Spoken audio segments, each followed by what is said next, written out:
Hi everybody, my name is Alan. On behalf of the crew, I'd like to welcome you to another edition of Bridging Heaven and Earth.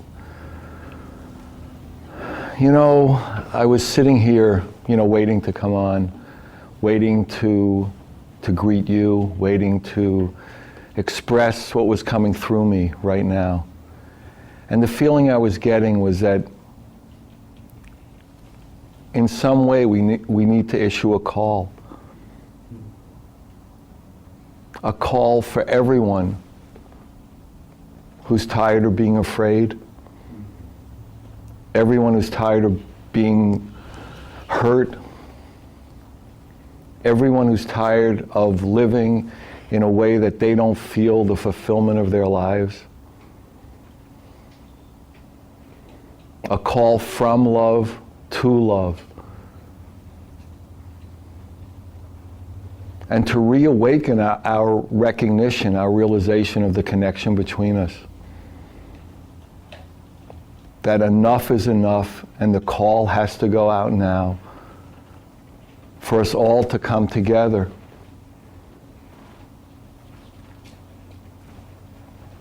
To be together, to collaborate in this joyous and glorious planet.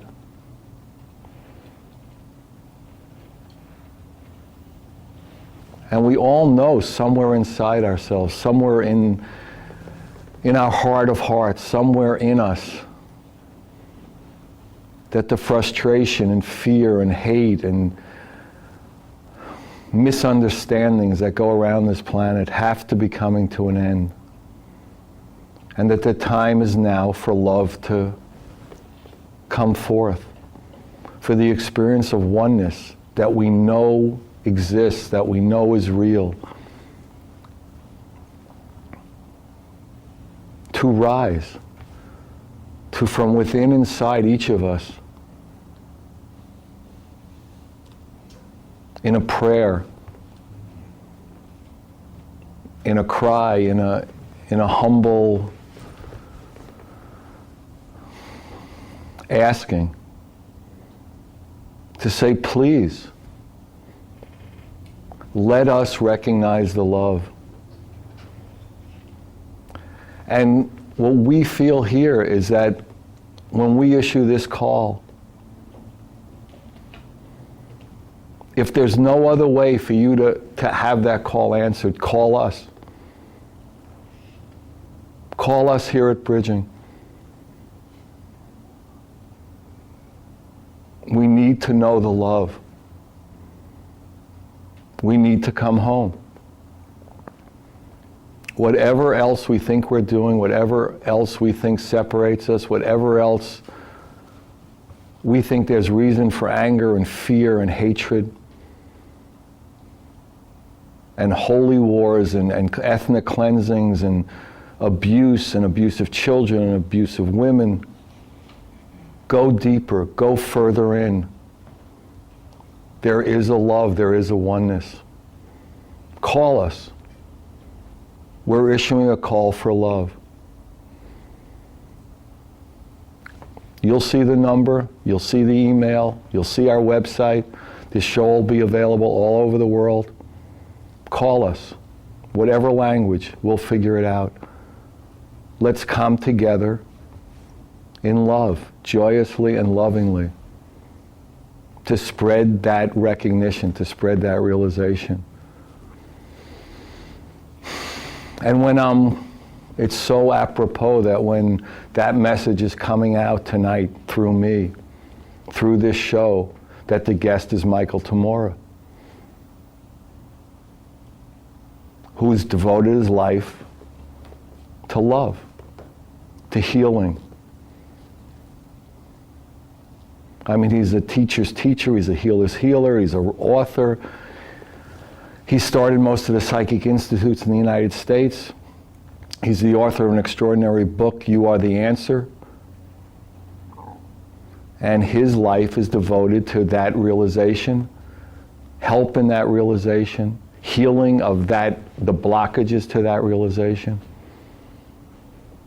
Call us. If you want to know love and you're having trouble, call us. Let's call each other. Let's call each other home. And we have 2 beautiful videos coming in from all over the world. I mean, the more the shows go out, the more that call is sent forth. Answers are coming. Answers are coming in videos and art and music and in love, in all its forms, in all its gradations. So we have this beautiful video about a spiritual revolution from Peter Emberg from Sweden, and a beautiful video from Bonnie Wren, a dear friend of Bridging, who's, helps us get on in a lot of different cities and just has a piece in the art project and is just always there to serve the light, to serve the love. And as most of you know, we're in the middle of this extraordinary international art project, which came as a vision to reach out, another way of healing, another way of acupuncture for the planet. To again issue the call. If you want to produce a new original piece based on the theme Bridging Heaven and Earth, do it, call us. We'll show it on the shows. And tonight we have 2 extraordinary manifestations of that from Ramona Teo and Heather Dorigo. And you'll see them, different, powerful manifestations of love in motion, of love manifesting. So join me in a short meditation, and then we'll come back. We'll have videos, we'll have Michael, we'll have art. And the number will scroll across the screen. The emails will scroll across the screen. Let's reach together. Let's hold hands in love to just remember, and let's all come home. So join me in a short meditation.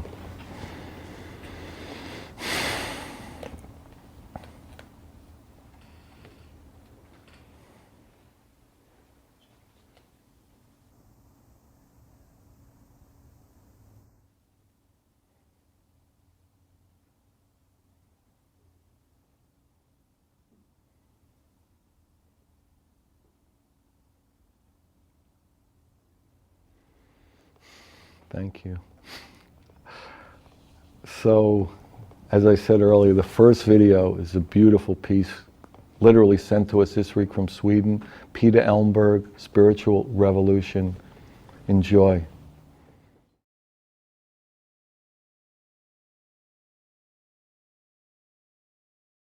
Yes, all massive. Yes, all massive, all cool. This one a brand new. So let me pass through. From we to you. Yeah. Here we crowd of people and try to overstand. When I and the rasta there on the mic section. Me come to with the tongue, come to tell the nation. Everywhere a war. What we need today is to find another way and leave those games we play. All around the world, people are getting hurt. Everyone's in search of love. Our words and our actions will cause positive reactions. Through heartfelt intentions, we'll make the change day by day. In the spiritual revolution, everyone's a contribution. The spiritual revolution starts within. In the spiritual revolution, everyone's a new solution. Spiritual revolution starts with it. Now we mind, then can't stop the time. This is special revolution time. We can start a fire from a burning desire to reach even higher and higher. Every fire begins with a spark that lights up the dark. Deep inside our heart, it starts. Our words and our actions will cause positive reactions. Through heartfelt intentions, we'll make that change day by day. In the spiritual revolution, everyone's a contribution. The spiritual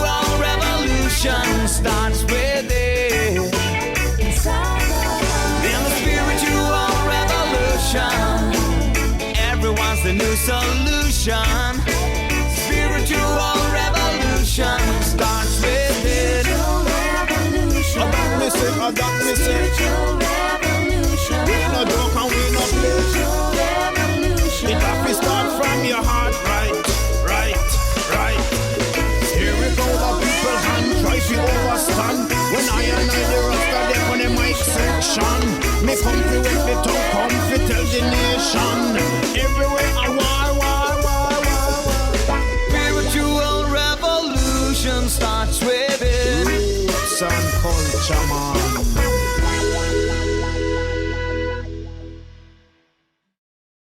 Hi everybody, welcome back. So thank you, Peter, for sending that Spiritual Revolution, beautiful. And the incredible picture you're seeing in between Michael and I is the Bridging Heaven Earth Mandala by Ramona Teo from New Mexico, an extraordinary piece. I mean, you know, hopefully the cameras are picking up the intricacy and the beauty of it. And you know, she just created this incredible piece. And we have the art project show the next time. I'll talk about this piece a lot more. So we're here with Michael. Welcome, Michael. Thank you. It's great to be back. Yeah, it's great to have you back and looking so strong. Really. Looking so alive. Really. So we were talking a little earlier about, or you know, when I was talking at the opening about love and oneness and all that. Why don't you talk a little bit? I know that you've been involved in that for a long time. Yeah. Well, you know, I was thinking about Bridging Heaven and Earth, and you started this all on the dedicated to the oneness.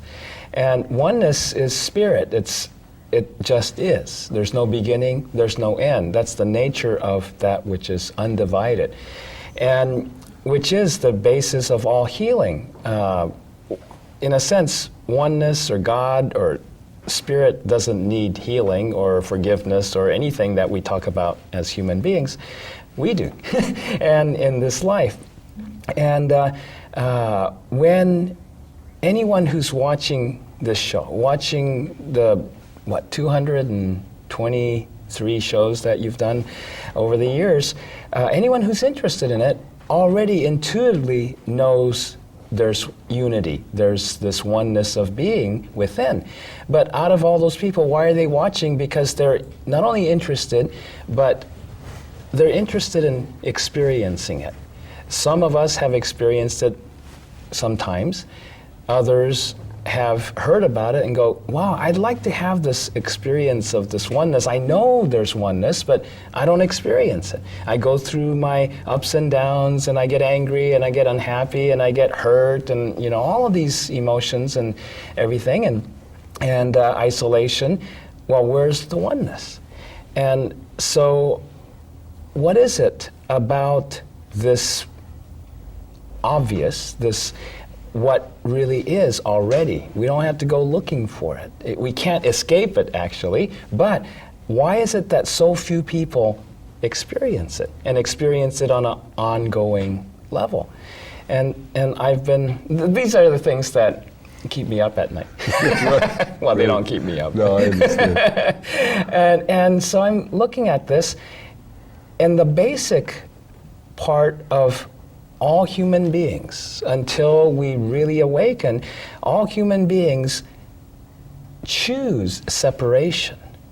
It's interesting because when a person so wants love and so wants intimacy, so wants unity personally and countries and around the world, and you ask them, gee, but you're choosing to separate so many times in one day, they might at first balk and go, what are you talking about? I want oneness. But it's very much in the wanting of it that they separate. Wanting itself is what separates people from the unity, from that basic beingness.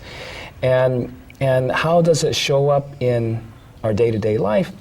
When a person blames, whether they blame themselves or they blame others, they blame the government, they blame God, it doesn't matter what they blame.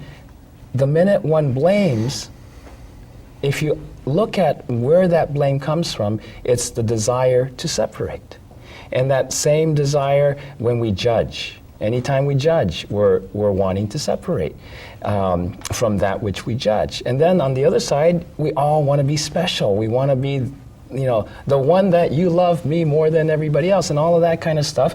That's separation. If we want to be special, we're wanting to separate from everybody else, everything that is. And so this is part of what masters like Buddha was talking about when he said this desire is the underlying basis of all suffering. I have had experiences where, from the appearance of it, from the outside, physically I'm bleeding and, all kinds of things, and people would go, oh my God, he's in incredible pain and suffering. And no, I've been in those kinds of physical trauma situations where I was in bliss, I was in total joy when I was deep in prayer and meditation, where I was totally not desiring any kind of separation from these things that look bad. And I realized, it's that wanting to separate that separates us, wanting to get away from pain. Any one of us, what's the natural instinct is you stub your toe or you get stabbed or you hurt yourself in some physical way, and when it hurts, when some part of your body hurts, you're always wanting to go, I want to get away from that pain. Take this pain away, whether it's through medication or treatment or psychic healing or anything. Please take this pain away. And if we examine that deeply, we find that, underneath that desire to take that pain away, I want separation from this pain. I want to be separate. And that is what keeps us, that choice to not be. Shakespeare says, to be or not to be, that's the question. Well, that's the choice we make. And that's the ultimate basic choice of healing.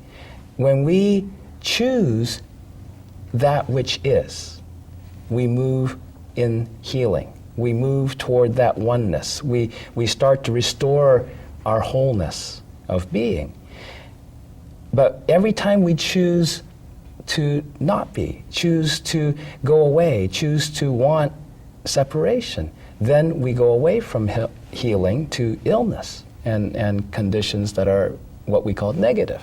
Negative meaning not bad negative, but negative meaning absent, minus. So that's some of the things that... Would you say that people, you use the word choose, right? To choose or not choose. to. Right, okay, so do people have the capacity at all times to choose, or is there such a momentum that it's almost like robotic, that we're choosing, in a sense we're not choosing because the momentum is so strong and there isn't a strong enough being in there? Yes. To make a choice? To not choose is a choice, right? It's a default choice if we don't choose. If we don't choose, that's part of the difficulty, is when people don't recognize they always have a choice. We always have a choice. That's the one freedom we're guaranteed, so to speak. When we have a choice about everything. And that ultimate choice is not about, shall I move my cup from here to there, or I don't like those flowers, let's put, it's not the choice. When people think of choices, I often observe that they're looking at what can I do, okay? Choices between right and wrong, choices between what's better, is this good enough, I want it better. Choices between, shall I stay here or go over there? So choices, all external choices.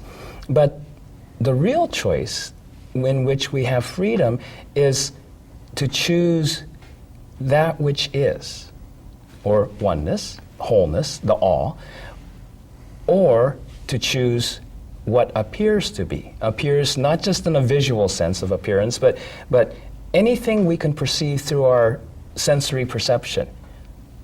If we can sense it, if we can perceive it through our sensory perception, it's an appearance. It's an image. It's external.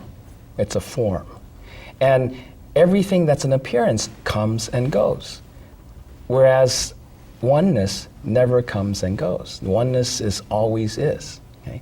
And so that's why it's so hard to talk about it. Everything we talk about, we use words begins and ends.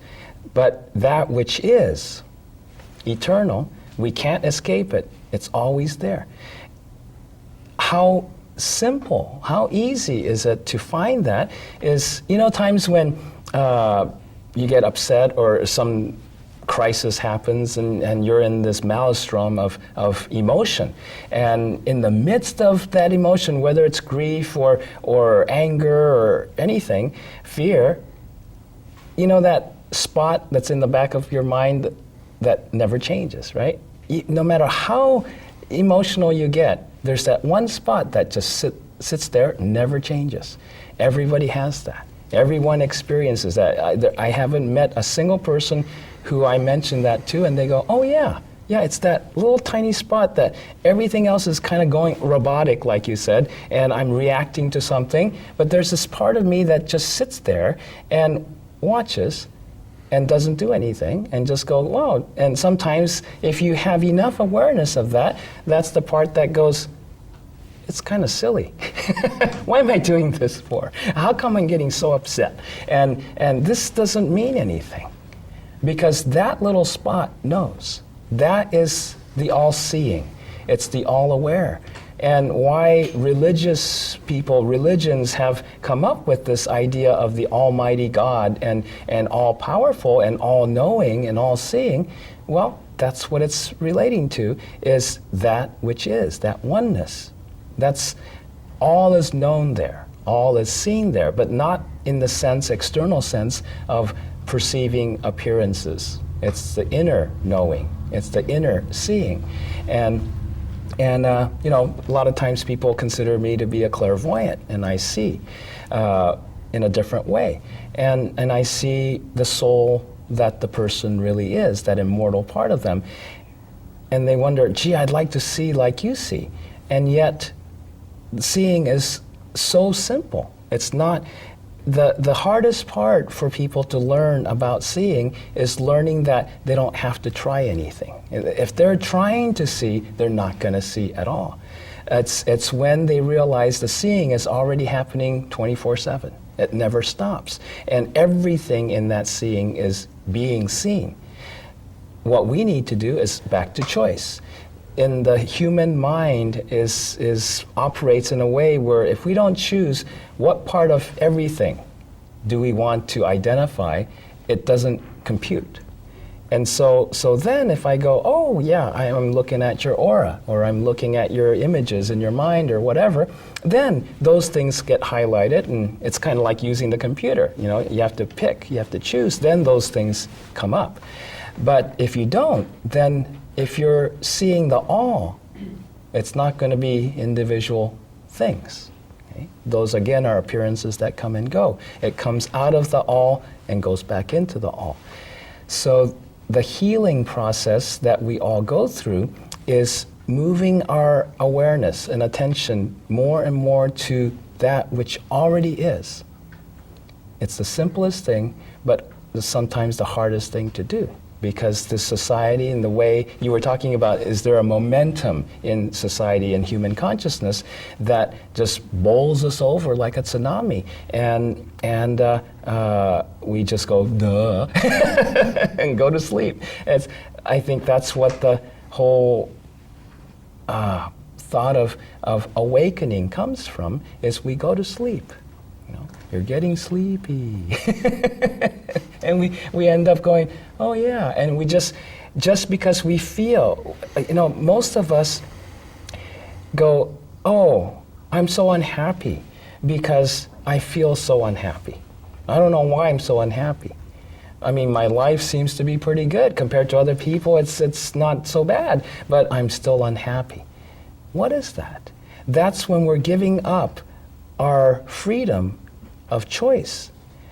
Instead of choosing what we would like to experience of our being, we let what comes through our perception decide for us what's going on with us. So if we feel bad, then I must be unhappy. If there's pain, then I can't be happy because until I get rid of the pain. So then we want to separate from that pain so that I can be happy and fulfilled. but it goes the exact opposite.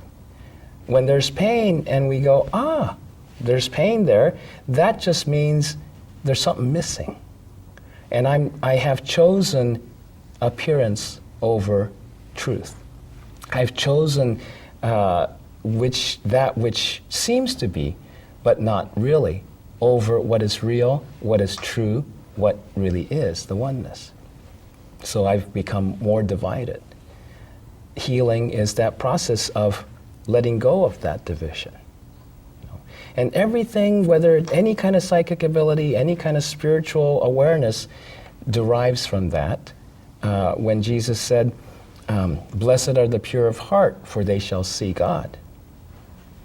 That's my definition for clairvoyance. If you see God, God is everything, that's a pretty good clairvoyant, right? That's pretty good seeing. And so what is the instruction for that? Blessed are the pure of heart. So what is pure of heart? No divisions, no judgments, no blame. What many people are involved in practicing forgiveness more. Okay? Again, God doesn't need forgiveness. We do. We have to choose to forgive, to be forgiving. Mm-hmm. If we're forgiving, then everything flows. If we hold on to stuff, it stops, it dams it up. And that's what needs to be forgiven, is all the knots that we tie within ourselves with blame and anger. And you were talking earlier in the introduction about hate, and it takes up a lot of energy. Then we get tired. How can we let go of that? It's just a choice. People think there's a process to be followed. And you can kind of do that, break it up into something like that, but ultimately, there's only one thing to that process. It's a choice. And when we choose to be, when we choose spirit, when we choose to validate what is, healing starts. When we invalidate it, ignore it, don't choose, then everything starts to break down and go toward destructivity.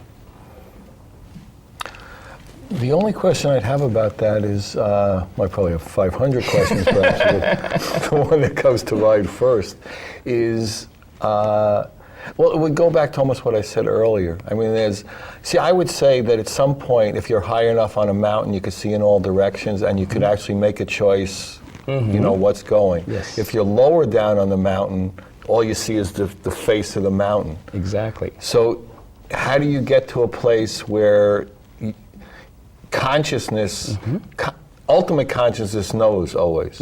But in a human being, because there's a separation from that oneness, illusory or otherwise, that choice won't be as clear. Yes. That's been, that was very clear, right? Right. Took me an hour to.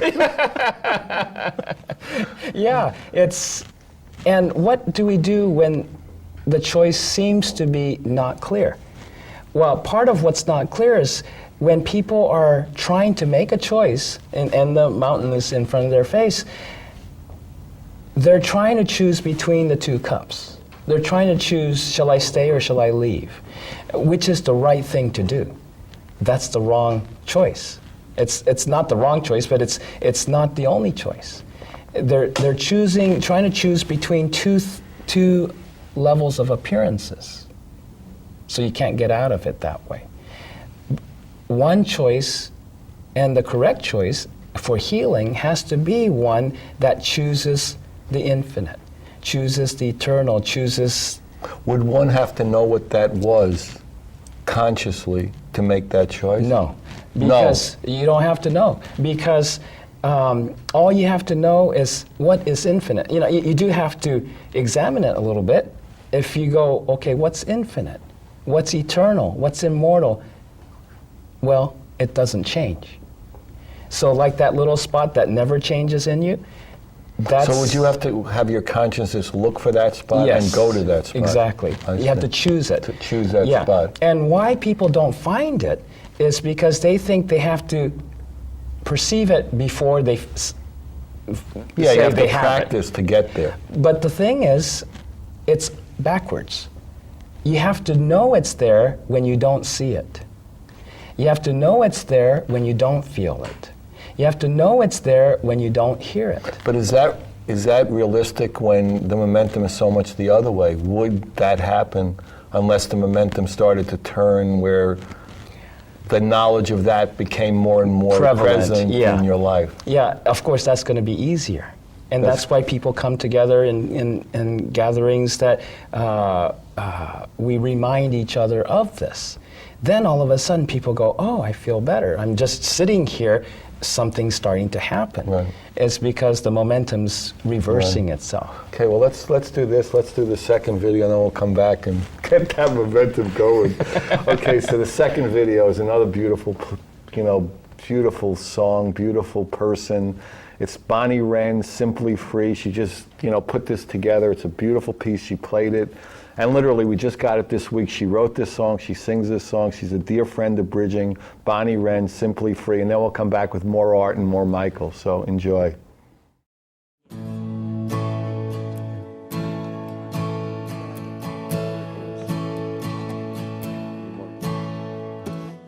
So I was a little confused and I was less than amused, and so I turned off the TV and I put on some shoes. I took a walk downtown to buy me some paper news. Yeah, I was looking for something to clarify while I maintain this perfect alibi. And it isn't the truth, but it isn't a lie. Just I've been using it way too long. It's getting close to gone. It's almost gone. There's a woman inside me and she's hitting well. She's a friend of mine. She's a real hard sell. And she is big as the sky and the truth to tell. She's just impatiently waiting to be simply free.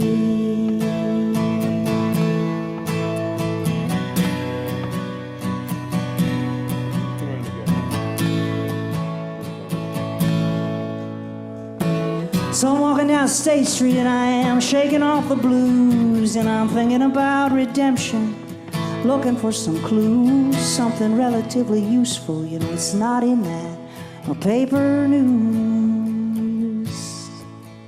Well, I've been a long time on this road to Calvary, and I do not mind the time, just I'm hungry to be free.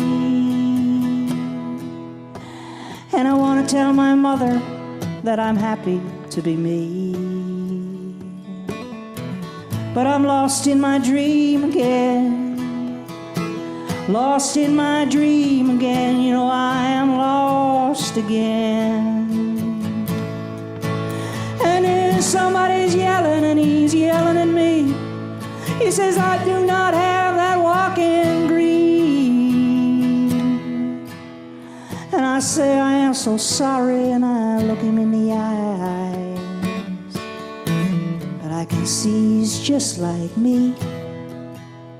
He's just impatiently waiting to be simply free.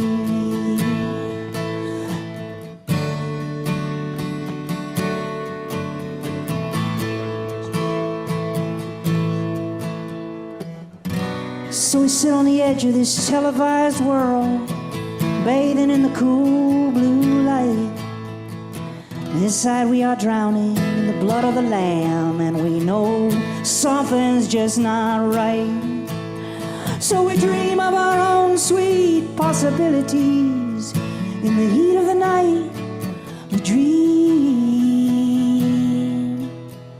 And we know as we watch the time sift through our fingers, heart has its own song to sing. Heart has its own song to sing, song to sing. And we are washed in the blood. We are ready, ready. Washed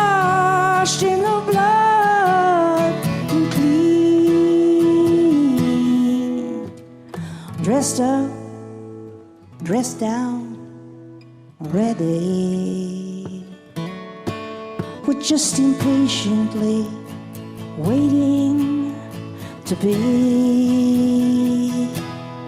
simply free. Simply free, simply free. Patiently waiting to be simply free.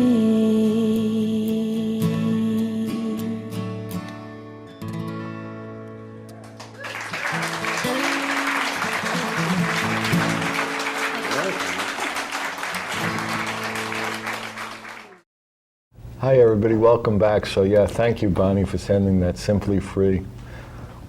I guess that's what we've been talking about. So the picture you're seeing, the new picture you're seeing, is by Heather Dorigo, Bridging Heaven and Earth. Again, the next art project, I'll talk about it. I mean, Heather's written a lot about this, what it meant to her, how it inspired her, how she was on fire doing it, and I hope you're getting that same feeling. So we're back with Michael, so it's good to be back here. Okay, so we were talking at the end of the first segment about the choice to choose, in essence, spirit versus non-spirit, illusion, the suffering and all that. So why don't you talk a little bit about making that choice, and then maybe a little later on we could talk about, a lot of people are interested in how you make choices in life. So why don't you just talk about that, and if you want to talk right to the audience or something. Yeah. Well, those of you in the audience, if you, just for one thing, if you notice anything in your body right now, if there's any kind of discomfort or pain, notice that.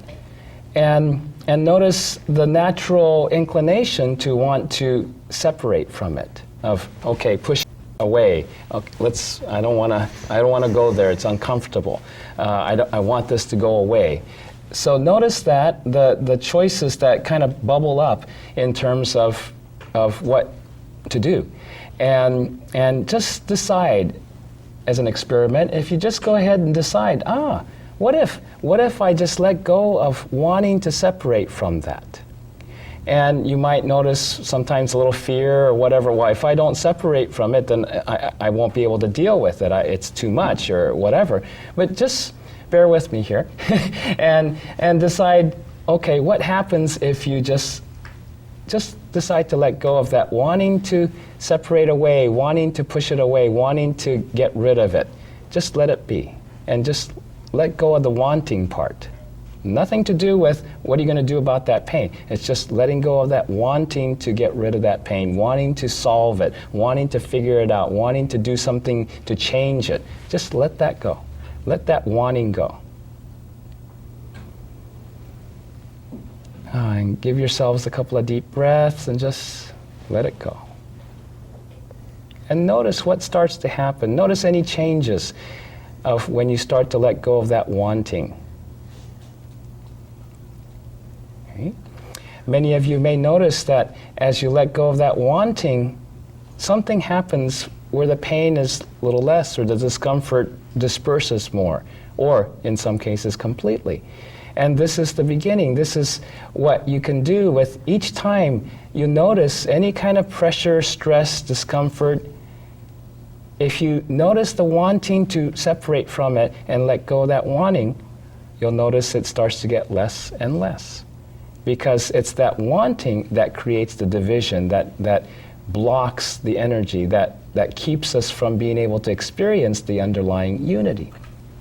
Now, the other side of it is to find that unity, find that oneness, and experience it within yourself. One of the first things I do when I wake up in the morning, before I approach anything during the day, if I'm going to an important meeting, if I'm going to change from doing one kind of a work to another, whatever, is become aware, notice what you're noticing, and notice that when you pay attention to your awareness, there's things you're aware of. The temperature, bodily sensations, noise, sound, my voice, whatever.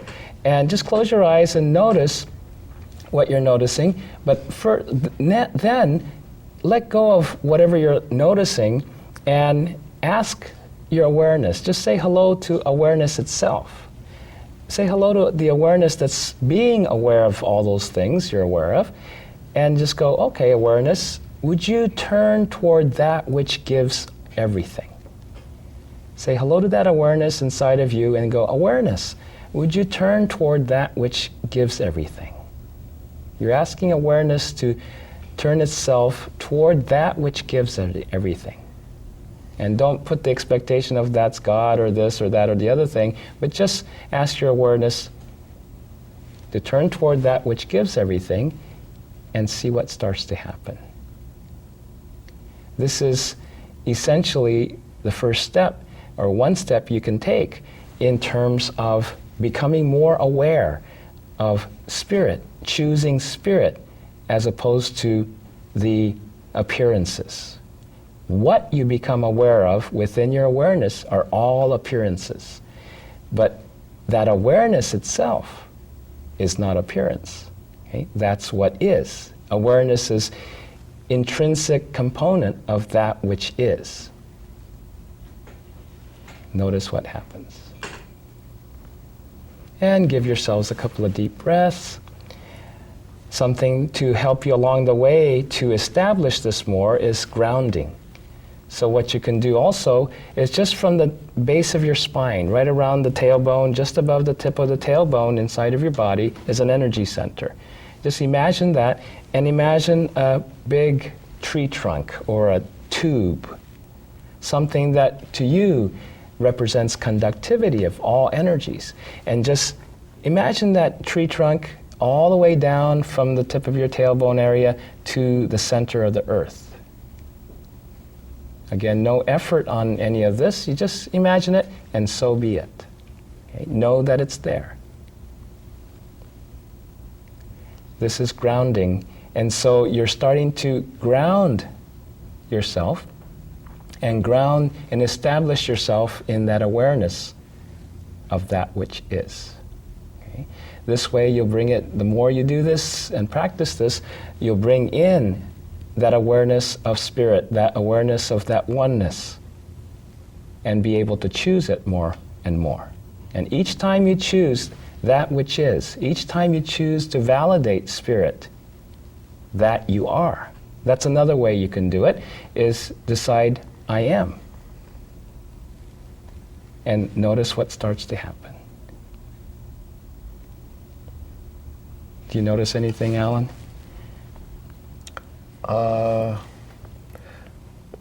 I just feel more peaceful. More peaceful, yeah. And Yeah, that- more level in that way. more at one. Yeah. Yeah.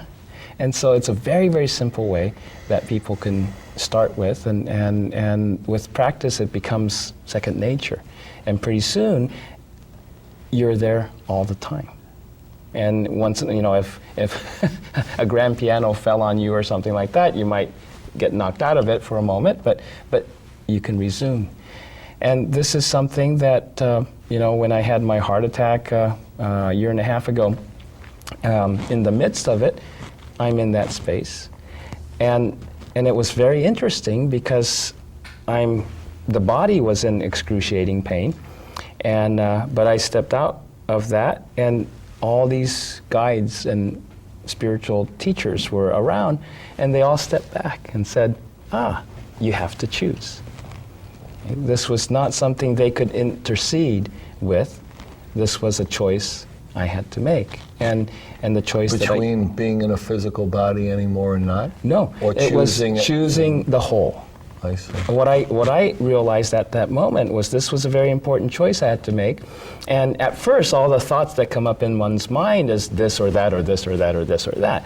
But the choice I came up with is to choose life, regardless of what happened to the physical body. Yeah, regardless. To choose spirit in that Yes, sense. to choose the whole, to choose spirit, regardless of if I came back into this body and the body was perfectly healthy, great. If it was completely disabled, fine.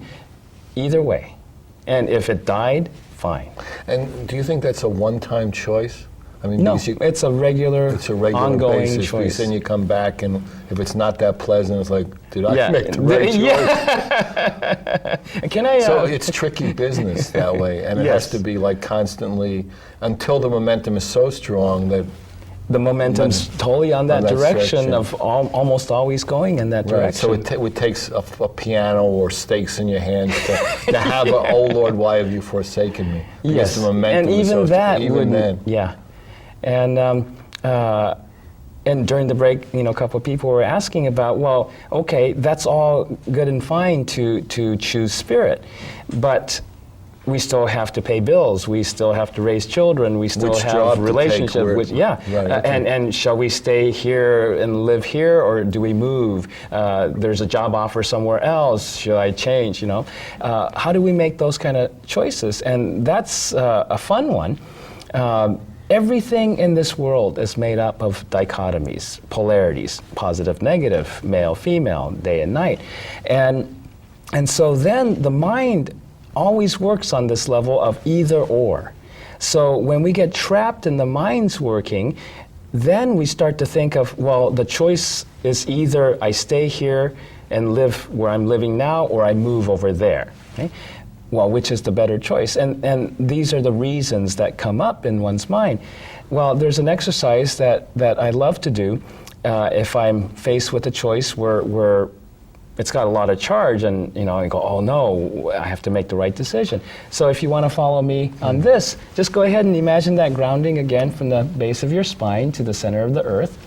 And then on one side, imagine, you can imagine a image of a rose on one side to the left of you, let's say, and let that rose represent one choice. Pick some choice you'd like to make, and I'll use the example of staying here or not staying, leaving, staying here or not staying.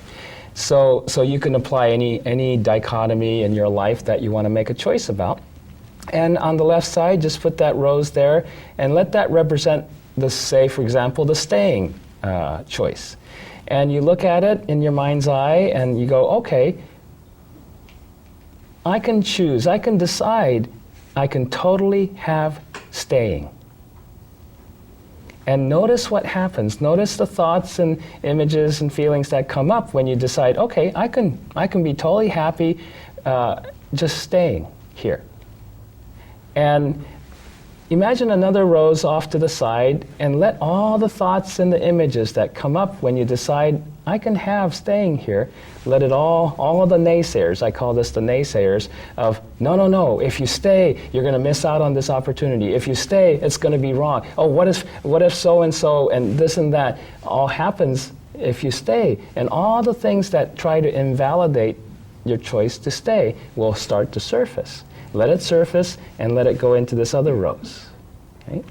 And as it goes into this rose over here, explode that rose. Let go of it all. And so this rose is still the staying rose. Now over to the right side, imagine another rose.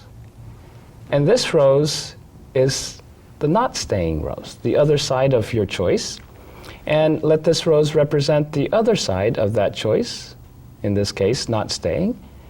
And just decide, okay, I could totally have not staying. And let all the thoughts that go, no, if you decide not to stay, you're gonna this and that and this and that, okay? So all those naysayers, let all those naysayers come out and go into another rose over here and explode that. Just let it all go. And this process you can go back and forth. Notice what's happening as you do this. You can go back to the first rose, and that's the staying rose. And once again go, okay, I can totally be happy staying. Let all the thoughts that go, no, you can't have that. Let it all go. And then you look at the other one, not staying. And all the thoughts that come up that says, oh no, you can't have that. Let all that go. You can do this periodically on whatever decisions you're wanting to make. And notice what happens. You start to become more and more neutral towards each side. Because what you decide out here isn't what's going to determine your happiness or the outcome of whatever your life is dependent upon. No, these are just choices. And you'll start to clear out all the naysayers. Then you'll find each choice is fine. You can have both. And all spirit always goes both and, whereas the mind says either or. So what you're doing here is cleaning up that mind saying either or, either or, either or, and you go into spirit. This is another way of validating spirit, is, now I can have staying and I can have not staying. Would Either you way get is to the fine. point where you wouldn't use that tool to make choices? Where you wouldn't? Wouldn't use the tool, not the tool you gave, but the tool of mind, the tool of... Yes, to transcend the mind. Yeah, this in is that way. where humanity is headed. The people who are interested in this show and everything are kind of the pioneers, the early ones, that's starting to live a much more intuitive life. And an intuitive life is where essentially you're transcending the mind. It's not engaging that intellectual figure it out, grinding mill in there. But if you let that go and you transcend that, all of a sudden you know. You go, oh, I'll choose this. And there's no question, it's self-evident.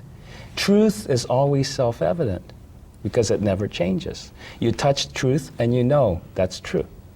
And until that you start to get out of that whole mind mechanism that goes, oh, but what if it's not? What? All that doubt, that's all divisions. Doubt's always division. That's another interesting trick, is whenever in doubt, it's so simple to get out of doubt, is when I find any kind of doubt, all I have to do is choose kindness. If I decide to be kind, and it doesn't matter if I'm kind to myself or kind to somebody else or whatever, the minute I go into kindness, the doubt disappears. Because doubt is the function of a divided mind, a divided heart. Okay? And so doubt only exists in division. Kindness, on the other hand, restores divided to whole. So the minute you choose kindness, and you become whole, the doubt has nowhere to be. It evaporates. It's an amazing thing. But what do we mostly do when we're in doubt? We try to figure it out more. We spend more energy to try to solve this mental doubt. But all it takes is the minute you're kind, the doubt goes away. Then the choice is not about the right thing anymore. But even a word like kind is an interesting word, right? I mean, do you think everybody knows what being kind is? Well, like every other word, like love. You know, love is a very charged word. Everybody has, it's amazing to watch the energetic dynamics between people. Two people go, each one says, I love you, and the other one says, I love you back. And if you look at what's in their mind, they're talking about two different things. Right. And kindness is kind of like that too. No, I know what you mean. So in like 30 seconds, what would you like everybody to know about themselves right at this moment? Well, practice that kindness. Just remember the whole of karmic cycles and reincarnation and coming back here over and over again can be broken the minute you choose to forgive, to choose spirit. And you keep on doing that. It's almost like each time you choose God again, and you choose God again until there's only God. That's the Father and I are one. That's always what happens. Okay, good. All right. So there you have it. You know, really, it's an opportunity. So really, within a month or two from now, whenever you're watching this, if you're watching us on television, you're watching on YouTube, you know it's available throughout the world, 24/7. You could go back and forth and watch Michael's, little techniques. If you want any information, it's Alan, 805-687-2053, 805-687-2053. It's an opportunity. Choose love. Call us. We love you. Good night.